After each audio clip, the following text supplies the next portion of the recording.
Hi friends, प्रतिदिनेर मतो आजकेरो चले एसेछि नतून रेसिपि निये। आजकेर तीनटे मजादार पिठार रेसिपि शेयर करब आपनादेर संगे। तीनटे एकदमई डिफारेंट रेसिपि और खूबई सहज। प्रत्येकटा रेसिपि आमी सहज सरल करे देखानोर चेष्टा करी जाते सबाई एटा पारफेक्ट भावे बानाते पारे। ताहले चलुन देखे नेওয়া যাক एकबार रेसिपिगुलो किभाবে बानिয়েছি आमी पिठागुलो। आजकेर आमार प्रथम रेसिपि चकलेट पाटिसापटा। बाच्चादेर भीषणই प्रिय एकटी रेसिपि, बड़राও किन्तु भालोबासबे। এটা এত সুন্দর দেখতে হয়েছিল যে কাটতেই মন চাচ্ছিল না। তাহলে চলুন দেখে নিন একবার রেসিপিটি কিভাবে বানালাম এই মজাদার পাটিসাপটা রেসিপিটি। এর জন্য প্রথমে একটি মিক্সিং বোলে নিয়ে নিয়েছি 1 কাপ চালের গুঁড়ো। তার সঙ্গে দিয়ে দিচ্ছি আমি হাফ কাপ এখানে ময়দা, দিয়ে দিচ্ছি 1/3 কাপ চিনি, সেই সঙ্গে দিয়ে দিচ্ছি স্বাদ অনুযায়ী লবণ।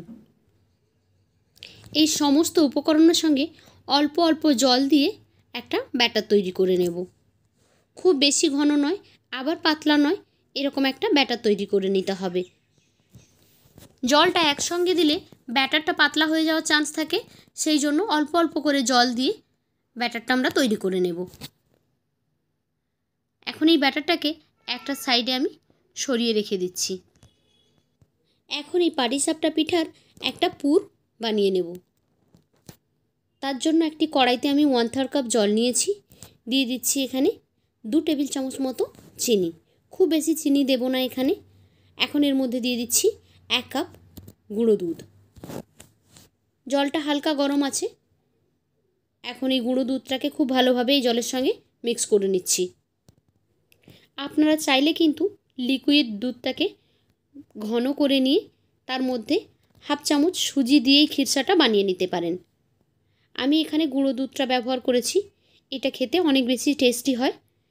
কন্টিনিউ নাড়াচাড়া করে এটাকে ঘন একটা খিরসা তৈরি করে নেব। যখন ব্যাটার বানিয়েছিলাম তাতে কিছুটা চিনি দিয়েছি, তারপর এখানে গুঁড়ো দুধ ব্যবহার করেছি, সেই জন্য অল্প করে চিনি এখানে দিতে হবে, তা না হলে খিরসাটা খুব বেশি মিষ্টি হয়ে যাবে। এখন এই পর্যায়ে গ্যাসটা বন্ধ করে দেব। আগে যে ব্যাটারটা তৈরি করে রেখেছিলাম তার ঘনত্বটা এরকম হবে, খুব পাতলা নয় আবার খুব বেশি ঘন নয়। এখান থেকে আমি কিছুটা ব্যাটার আলাদা করে নিচ্ছি। যেহেতু চকলেট পাটিসাপটা বানাবো সেই জন্য এখানে চকলেট দেওয়া একটা ব্যাটার তৈরি করে নেব, তাই এখানে আমি কিছুটা ব্যাটার আলাদা করে নিলাম। এখন এই আলাদা করে নেওয়া ব্যাটারে 1 চামচ ভরে দিয়ে দিচ্ছি কোকো পাউডার। এখন এই কোকো পাউডারটা খুব ভালোভাবে এই ব্যাটারের সঙ্গে মিক্স করে নিতে হবে, যেন এর মধ্যে কোনো রকমের কোনো লাম্পস না থাকে। এখন এটা খুব ভালোভাবে মেশানো হয়ে গেছে। এই ব্যাটারটাকে আপনারা যে কোনো পাইপিং ব্যাগে কিংবা যে কোনো বোতলের মধ্যে দিয়ে দিতে পারেন, দিয়ে তার ঢাকনাটাকে একটু ফুটো করে দেবেন, তাহলে কিন্তু এই ব্যাটারটা দিতে সুবিধা হবে। আমি একটা প্যান বসিয়ে দিয়েছি গ্যাসে। প্যানটা গরম হতে তার মধ্যে কয়েক ফোঁটা তেল দিয়ে একটা টিস্যু পেপার দিয়ে এভাবে মুছে নিচ্ছি। তারপর যে চকলেট ব্যাটারটা রেখেছিলাম সেটা আমি একটা এরকম সসের বোতলে নিয়ে নিয়েছি। তারপর এভাবে রাউন্ড রাউন্ড করে এখানে ডিজাইন বানিয়ে নিলাম। এখন 20 থেকে 25 সেকেন্ড পর্যন্ত অপেক্ষা করলে এই ব্যাটারটার কালারটা চেঞ্জ হয়ে যাবে। যাতে এটা একটু ড্রাই হয়ে আসে তার জন্য অপেক্ষা করলাম। এবার এর মধ্যে দিয়ে দিচ্ছি 1 চামচ ভরে এখানে যে সাদা ব্যাটারটা ছিল সেই ব্যাটারটা। এটার উপরে এভাবে ঢেকে দিচ্ছি, ঘুরিয়ে ঘুরিয়ে গোল মতো একটা রুটির মতো তৈরি করে নিলাম। এখন এটা যাতে ভালোভাবে কুক হয়ে যায় তার জন্য একটু অপেক্ষা করব। একটু সময় অপেক্ষা করার পর দেখুন এটা কিন্তু ভালোভাবে কুক হয়ে গেছে। এখন এর মধ্যে আগে থেকে তৈরি করে রাখা খিরসাটা আমরা দিয়ে দেব। একটু লম্বা করে এভাবে দিয়ে দিচ্ছি। আপনারা চাইলে এর জায়গায় নারকেলের পুর তৈরি করেও দিতে পারেন। এখন এটাকে আস্তে আস্তে করে ফোল্ড করে দিচ্ছি।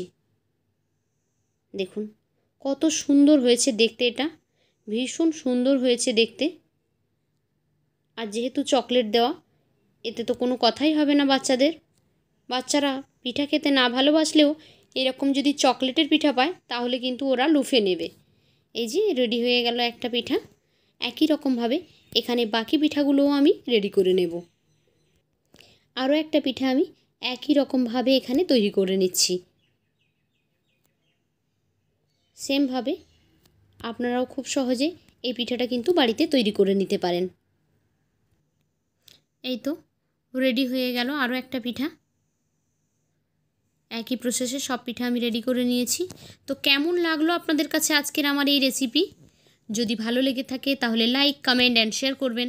আর আপনার বাড়িতে যদি ছোট বাচ্চা থেকে থাকে তাহলে তার মন জয় করার জন্য অবশ্যই একবার এভাবে কিন্তু পিঠা বানিয়ে দেখতে পারেন। আশা করছি ভালো লাগবে। চলে যাচ্ছি দ্বিতীয় রেসিপিতে। আজকে দেখাবো ভাপা পিঠা, তবে খুবই সহজভাবে। যারা একবারও বানাতে পারেননি তারা এই রেসিপিটা দেখলে অবশ্যই এটা বানাতে পারবেন। এতটাই সহজ, খুব সহজভাবে দেখানোর চেষ্টা করেছি। তাহলে চলুন দেখে নিন একবার রেসিপি। এর জন্য প্রথমেই মিক্সিং বোলে আমি নিয়ে নিচ্ছি শুকনো চালের গুঁড়ো। পরিমাণ মতো আপনারা নিয়ে নেবেন চালের গুঁড়ো। সেই সঙ্গে এখানে দিয়ে দিয়েছি অল্প পরিমাণ চিনি, আর দিয়ে দিলাম স্বাদ অনুযায়ী লবণ। দিয়ে দিচ্ছি দুধ। দুধ দিয়ে এটাকে মিক্স করে নিতে হবে। এটা খুব বেশি পাতলা করা যাবে না, আবার একদম শুকনো শুকনো রাখা যাবে না। আমি যেভাবে এটাকে মিক্স করছি ঠিক সেভাবেই আপনারাও করবেন, তাহলে আপনাদের পিঠাটাও কিন্তু পারফেক্ট হবে। প্রথম অবস্থায় এটা একটু ভিজা ভিজা থাকবে, যেহেতু শুকনো চালের গুঁড়ি এই রসটা কিন্তু টেনে নেবে, অনেকটাই শুকনো হয়ে আসবে। এটাকে এই অবস্থায় রেস্টে দিয়ে দেব 10 থেকে 15 মিনিটের জন্য। 10-15 মিনিট পরে ফিরে এলাম। দেখুন এখন কিন্তু অনেকটাই শুকনো শুকনো হয়েছে। হাতে এভাবে মুঠো করলে মুঠো হয়ে যাবে, আবার ভেঙে দিলে এটা ভেঙে যাবে। এরকম কনসিস্টেন্সি থাকা চাই। দেখেই বুঝতে পারছেন, এই যে দেখুন মুঠো করলেই কিন্তু মুঠো হয়ে যাচ্ছে, আবার ভেঙে দিলে ভেঙে যাচ্ছে। এখন এগুলোকে একটা চালনির সাহায্যে চেলে নেব। এখানে একটা প্লাস্টিকের ঝুড়িতে করে এটা নিয়ে চেলে নিচ্ছি। যদি এটা চেলে নেওয়া যায় তাহলে পিঠাটা কিন্তু অনেকটা ফ্লফি হবে আর নরম হবে। যদি না চেলে নেন তাহলে কিন্তু পিঠাগুলো একটু চ্যাপ্টা হয়ে যেতে পারে, তাই অবশ্যই এভাবে একটু চেলে নেবেন।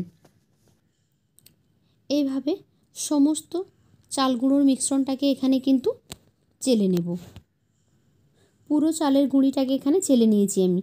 আর এখানে নিয়েছি নারকেল, আর সেই সঙ্গে নিয়েছি গুড়। এবার একটা কাঁচের বাটির মধ্যে নিচে প্রথমে চাল গুঁড়োর মিশ্রণটা দিয়েছি, তার উপরে গুড়, তার উপরে দিয়ে দিচ্ছি নারকেল কোড়া, আবারও অল্প একটু গুড় দিলাম। এবার এর উপরে চাল গুঁড়ির একটা লেয়ার করে দিলাম। তারপর আবারও এখানে কিছুটা গুড় দিয়ে দিচ্ছি আর নারকেল কোড়া দিয়ে দিচ্ছি। আপনারা চাইলে একবারই ভেতরে কিন্তু দিয়ে এটা করে নিতে পারেন।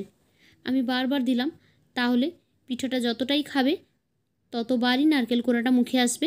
খেতে কিন্তু এর টেস্টটা অনেক ভালো লাগবে। তার উপরে আবারও চাল গুঁড়ো দিয়ে এভাবে লেয়ার তৈরি করে দিলাম। একই রকমভাবে উপরে একটু গুড় আর নারকেল দিয়ে দিচ্ছি, তাহলে দেখতেও অনেক সুন্দর লাগবে। এখন এই যে পিঠাটা একটু হাত দিয়ে চেপে দিচ্ছি, তাহলে এটা ভাঙবে না সহজে। এখন একটা সসপ্যানে করে জল গরম বসিয়ে দিচ্ছি, আর এরকম একটা স্ট্রেনার নিয়েছি। জল থেকে যখন ভাপ উঠতে শুরু করবে, ওই যে আমরা বোলটার মধ্যে রেডি করলাম চাল গুঁড়োর মিশ্রণটাকে, এখন একটা সুতোর কাপড়কে এখানে ভিজিয়ে নিয়েছি, তার উপরে পিঠাটা দিয়ে এভাবে উল্টে দিলাম স্ট্রেনারের উপরে। এখন উপর থেকেই কাঁচের বোলটাকে সরিয়ে নিলাম। আবারও কাপড়টা ঢেকে দিয়ে একটা ঢাকনা লাগিয়ে 1.5-2 মিনিটের মতো অপেক্ষা করব। ফিরে এলাম প্রায় 1.5 মিনিট মতো পরে। এখন পিঠাটা হয়েছে কিনা খুলে একবার চেক করে দেখে নেব। যদি না হয় তাহলে আরও 30 সেকেন্ড রেখে দেবেন। 2 মিনিট হলে কিন্তু খুব ভালোভাবে হয়ে যাবে। এখন পিঠাটা একদম রেডি হয়ে গেছে। আমি এটাকে উঠিয়ে নিচ্ছি। আমি খুলে দেখিয়ে দিচ্ছি পিঠাটা কেমন হয়েছে। এই যে দেখুন পারফেক্টলি রেডি হয়ে গেছে। তো রেডি হয়ে গেল ভাপা পিঠা। আমি একটা ভেঙে দেখিয়ে দিচ্ছি কতটা পারফেক্ট হয়েছে।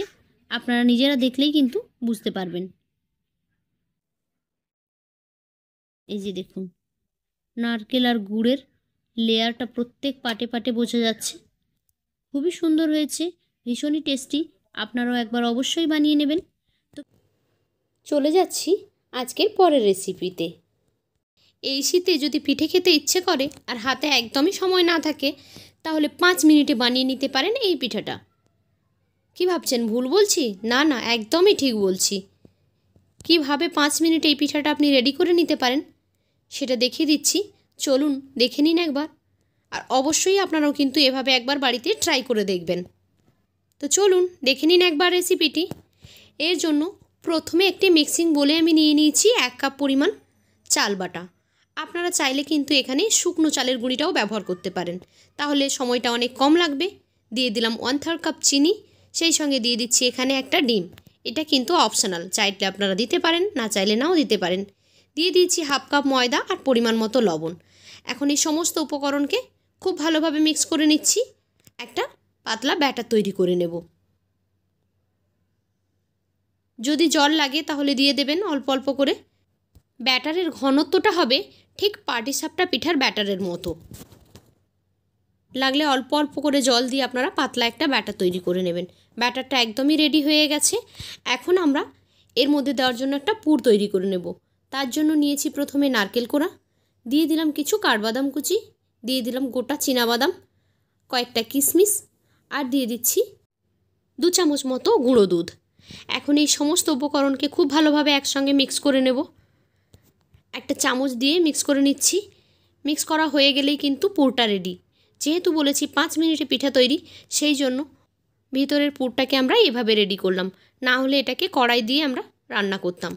এখন একটা ফ্রাই প্যান বসিয়ে দিয়েছি গ্যাসে, গরম হতে তেল ব্রাশ করে দিলাম, আর তার উপরে দিয়ে দিচ্ছি 1 চামচ ভরে ব্যাটার। চামচ দিয়ে ঘুরিয়ে ঘুরিয়ে এভাবে এটাকে স্প্রেড করে দিচ্ছি। আপনারা চাইলে পাটিসাপটা যেমন দেয় সেভাবে প্যানটা ঘুরিয়েও ব্যাটারটা রেডি করে নিতে পারেন। এখন এটা কুক হয়ে গেছে। এর ভেতরে দিয়ে দিচ্ছি আমি কিছুটা খেজুরের গুড়। খেজুরের গুড় দিয়ে আমরা যে আগে পুরটা রেডি করে রেখেছিলাম সেটাও এখানে দিয়ে দিচ্ছি। আর এই যে জাস্ট উল্টে দিলেই কিন্তু এর কাজ শেষ। তবে খেয়াল রাখতে হবে এটা যেন খুব ভালোভাবে একটা সাইড থেকে হয়ে যায়, তখনই কিন্তু এই পুরটা দেবেন। ব্যাস, এই তো রেডি হয়ে গেল পিঠা। একই রকমভাবে এখানে আমি সবগুলোকে তৈরি করে নিয়েছি। তো কেমন লাগলো আজকের এই রেসিপি? যদি ভালো লেগে থাকে তাহলে লাইক, কমেন্ট অ্যান্ড শেয়ার করবেন। আর এই রকমই নিত্য নতুন রেসিপি পেতে আমার চ্যানেলটিকে সাবস্ক্রাইব করে বেল আইকনে ক্লিক করে নোটিফিকেশান অন করে দেবেন। তাহলে যখনই আমি কোনো নতুন ভিডিও আপলোড করব সেই ভিডিওর নোটিফিকেশান সবার আগে পৌঁছে যাবে আপনাদের ফোনে। তো আজকের মতো এই পর্যন্ত। ফিরে আসবো আগামীকাল নতুন আরও একটি ভিডিও নিয়ে। ততক্ষণ সবাই ভালো থাকুন। টাটা।